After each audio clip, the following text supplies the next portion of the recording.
right, class, we are going to talk on this video about how to interpret an EKG. And when I say this, I'm talking about basics.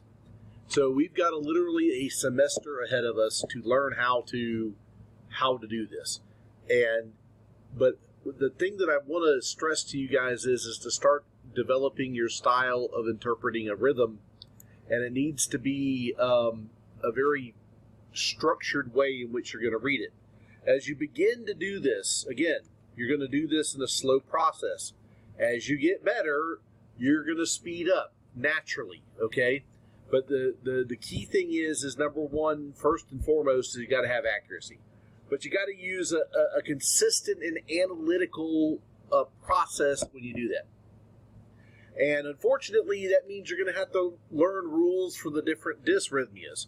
And so as we go through the pathophysiology of these different rhythms, we're going to talk about what separates them. But we're going to use that analytical method in which to figure out what it is that's going on. So you analyze a given rhythm strip according to a specific format, and then you compare your analysis by the rules of each dysrhythmia. Identify the dysrhythmia by its similarity to the established rules. Good example will be once we get to blocks. Blocks have a very specific set of rules that we follow. This is the way we tell the difference between a first degree, a second degree type 1, a second degree type 2, and a third degree block. A couple of quick things though. The normal heartbeat for the human is between 60 and 100. Okay, that's normal. If it's above 100, we call it tachycardia. If it's below 60, we call it bradycardia. And this goes back a little bit to the physiology part of this. Guys, remember, a little bit of tachycardia is not necessarily bad because, again, it increases cardiac output. 60 to 100 is kind of our sweet spot for producing cardiac output, okay? And if we get below 60, it kind of, again, probably Lance Armstrong romps around with a heart rate of 40. This guy who does a bunch of cardio, his squeeze of his heart is just really good, and it doesn't have to beat but 40 or 50 times a minute, okay? So, again, it depends. Now, if I've got somebody who's normally used to a heart rate of 80, and they're now down in the 20s, it affects cardiac output, and my guess is it's probably going to affect their overall stability. In other words, they ain't going to be awake, they're not going to be talking to you too well. Elvis is going to be leaving the building here, okay? I mean, they're going to be goo-goo gaga, all right? So the 5-step process we're going to use when we're looking at our heart rhythms and heart rates. Again, first things first, let's see how fast, slow, what is the rate of it. Then we're going to analyze the rhythm. And then we're going to analyze P waves. And then we're going to analyze that PR interval, okay? And then we're going to analyze the Qrs Complex, all right? So these are the different parts of the EKG we're going to look at as we do this, all right? And it's so very important because this is how we determine what rule applies to what rhythm and what problem, okay? So again, the first step is, again, analyze the rate, all right? So when we look at there's multiple ways to do this, but there's two big ones you need to know. There is the 6-second method, and then the last one is the R to R interval method, and I will show you the difference between the two and how we calculate it. So again, a 6-second. Remember that 5 of these boxes down here, and usually this graph paper is horrible because it doesn't have the little tick marks. Most of us have the little 1-second tick marks down here at the bottom, okay? And we're able to see very easily how many, for every 5 of these boxes, there's usually a little line drawn right here. And if I grab my little pen here and we take out the laser pen, so 1, 2, 3, 4, 5, there would be a little dash there. 1, 2, 3, 4, 5, there'd be a little dash there. Now, when we get to the 3rd second, 4, 5, they actually usually put a nice big long one there so that we know this. So there would be, again, another really long one right here.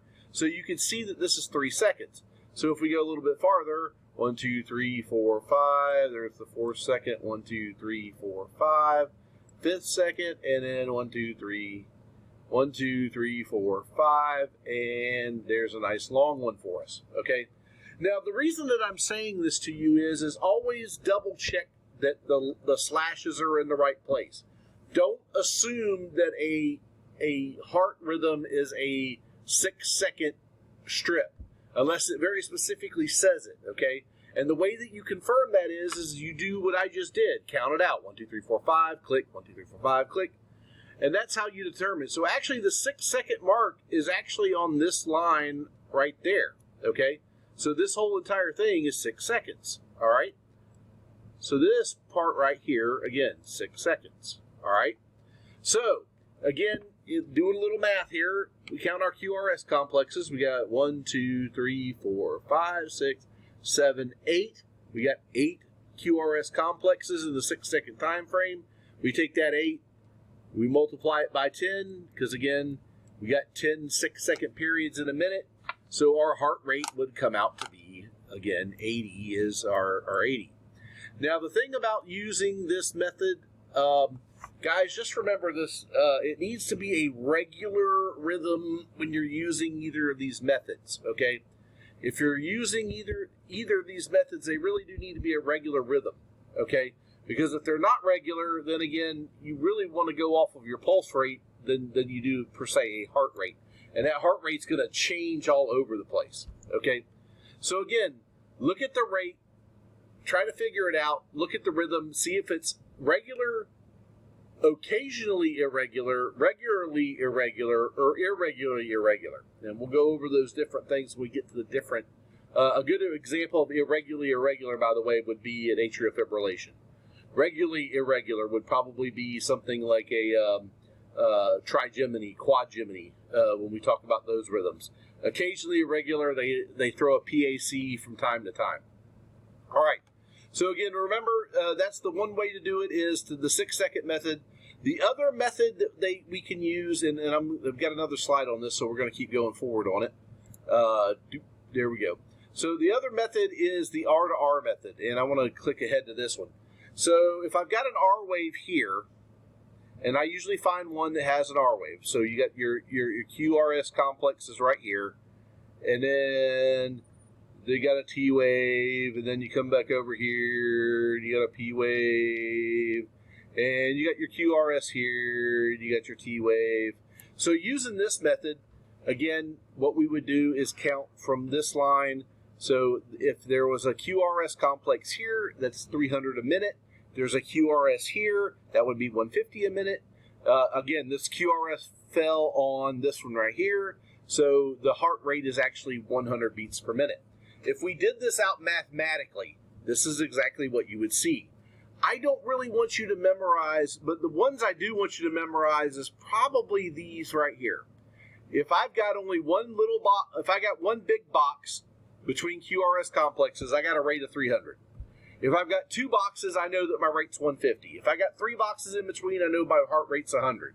If I got 4 boxes in between, 75. 5 boxes, 60. 6 boxes, 50. Okay? And it's kind of the way I kind of remember it is 5 is 6, 6 is 5. And that's how I kind of remember in my little crazy brain of which one is which.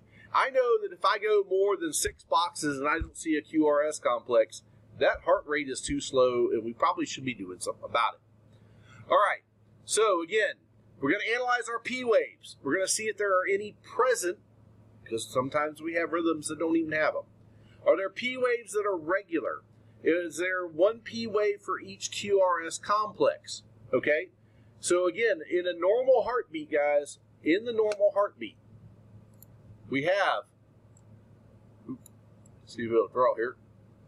Should probably use a different color. Let's use a different color. Let's see here. Ink color, let's go green. Green's good. All right. So normally we got a P wave, and we got a QRS, and then we got a T wave. Okay. So by the way, this, and as we remember from our anatomy, this right here is the atria. Okay. This right here is the atrial, this is the sinoatrial node firing, and all of that electricity going through the top part. If I do my little heart out here, that's all the electricity going through the heart and then getting to that AV node, okay? And then once it kind of pauses there, then it goes all the way through down here into the ventricle. So the ventricle firing, again, is this area right here, that QRS complex, all right? This is, again, the heart. Oops, sorry. This guy right here, that's the heart repolarizing, okay? And, again, we talked about it. We had all kinds of videos on those. So that's our repolarizing phase right there, all right? But, again, in a normal heartbeat, we should have PQRS, right? Top part squeezes, bottom part then squeezes, okay? That's the way it should be. Now, if it's coming from the wrong place, your P wave, again, normally our P wave in lead 2, by the way, is nice and upside down. However, that P wave can be really short compared to the QRS complex, maybe even inverted. It's coming from the wrong place here, okay? The other thing we can have with our P waves, it can be up and down, and when that happens, then you get a nice big QRS complex. So we've got something weird going on. So look at your P waves. Our P waves tell us kind of where the heart rate, where is originating at. We analyze the PR interval, okay? The PR interval, again, is from the start of the P wave until it reaches the QRS. PQ interval is the same thing, okay? PR interval, same thing. All right? And the last but not least is the QRS complex, all right? So do all the QRS complexes look alike? And what is the duration of that? Now, again, our normal duration for our QRS complex, and we have to learn all of these, by the way. And I'm going to actually back this up a little bit because it's really important that we understand the different parts here. So, again, these are all the parts that we have to know. The P wave, the QRS, the T wave, those are the parts that we have to know. By the way, the U wave, this little guy right here, so this is a secondary repolarization, and we usually only see it when there's a problem with potassium usually, and it's a really slow heart rate, and I mean really slow in order to see this, okay? Very rare that you're actually going to see that. But your P wave, again, it's an atrial depolarization. QRS complex, Q wave, first negative deflection down, R wave. So again, if I've got the line down here, P wave, then it goes over. Usually the Q wave is the first little negative deflection, and there's not much of it usually. The R wave is the first positive deflection, and then the S wave is usually the first negative deflection after the R wave. Okay? So again, P, Q, R, then the S actually will come back up here to the baseline. Okay? And then the T wave, guys, is this repolarization process. This is our T wave, okay? So those kind of important things to remember about this. There's two other really good things that we've got to look at. These little spaces right here, I'm going to look at how long, oops, can't even see it. Let's pick another color. How about blue? Blue is a good color. Let's see here, pick my blue, there we go. All right, let me go back over here. So this one right here, this is known as the PR interval, okay? Really important that we understand that's the PR interval. This is kind of tells us the heart is in sync. The QRS duration in a normal heartbeat, the QRS duration is very important, very important. Again, the QRS usually less than 0.12 milliseconds or 3 little boxes, okay? By the way, this guy up here should be between, this one should be between 3 and 5 little boxes, or 0.12 to 0.20, okay? Last thing is this little part right here, and this is going to become really important when we start looking for heart attacks. It's called our ST segment. And more importantly, this little spot right here, we call it the J point. It's where the it's where the S stops and the T begins, all right? So when that happens, that's the spot that we're actually looking for when we're trying to detect whether or not we have the correct, if they're having a heart attack, this is very specifically what we look at. All right, so again, and we're going to go over these intervals in another video, so I don't want to get too deep into that. So a normal QRS, by the way, 0.08 to 0.12. PR interval, 0.12 to 0.20. Make sure that you know these two numbers. I can guarantee you it's going to come back and get you, okay? Especially when we start looking at where is the electrical signal coming from. That is so very important when we're trying to determine those electrical signals and where they're coming from. So again, your P wave, back up real quick here. Your P wave here, guys, is, again, your atria. That's the signals coming through the atria, okay? QRS is when it's actually going into the heart muscle, and in the heart muscle, the ventricles actually squeeze, okay? So that's the electrical excitation of the ventricles, and then our T wave, again, is when the heart is resetting, okay? So again, this little slide here, take a picture of it, commit it to memory. You really need to know it. One last thing about this is the isoelectric line, all right? So the isoelectric line is the norm. It's where we kind of start basing our measurements from, especially when we start getting into that more advanced part of what we're going to do, all right? Now, let's see here, where were we? We talked about, and when I talked about refractory periods earlier in A and P, guys, I will tell you that your heart cannot beat during this time. During this time right here, you can't do it.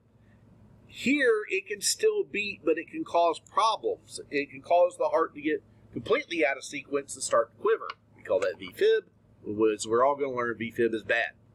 I relate this, guys, to the toilet. If you flush a toilet, for the first 15-20 seconds after that tank is filling up, you can't flush that toilet again. Absolute refractory period. If you get it about half to 3/4, you can flush it, but it's really not as good or hard as the flush as you might need to get rid of the stuff you just did. So that would be an example of the relative refractory period, okay? You want that to finish so that you can get a good flush of the toilet. Same thing with the heart. You want that to finish repolarizing so you can get a good squeeze out of it. All right, so again, we're going to look at the rhythm. We're going to analyze the rate using our 6-second method or our box method. We're going to analyze our rhythm. We're going to take a look at it. Let's see if it's regular, if it's irregular. Look at the P waves, okay? And then we're going to see if, so all of these strips, by the way, all of these guys are all regular, correct? They're all regular when we take a look at it, okay? How do I tell the regularity? There is one other little measurement that we sometimes use, and this is what we call the R to R interval, by the way. One other interval you might see is from the P wave to the P wave. We call that the P to P interval, okay? Again, P to P is your atria squeezing, R to R is your ventricle squeezing, and then the next one squeezing, all right? So again, now, by the way, if we're looking at the rate of this guy, I'm going to go find me one that's pretty close to a line. There it is, 300, 150. So I know that I got a heart rate of 150. And if I was to do out the 6-second method of this, 1, 2, 3, 4, 5, 6, 7, 8, 9, 10, 11, 12, 13, 14, 15. Hey, 15, guess what? There we go. So we got the same amount as far as that's our rate. Is it regular? Do I know? Look at the QRS complexes. Is the R to R interval the same? And there's sometimes, guys, I'll take a pen and then mark it and hold it where the R to R, and then just keep going down the line to make sure that the R to R interval is still the same, okay? A very common, when I was coming up through, we used actual calipers. We used little pointer, compass calipers, in order to tell those different things. All right, we're going to hold off on that one. Again, this goes a lot deeper, okay? A lot deeper, but this is the basics of reading it, all right? The basics of it. Use the systematic process. As we start to go through each one of these rhythms, we're going to see that, and we're going to know, again, we're going to analyze those rhythms based upon that process. Again, we're going to do it tons and tons of times. All right, we're coming up on 20 minutes, and I know that I can't hold your guys' attention for that long. So I'll see you on the next video.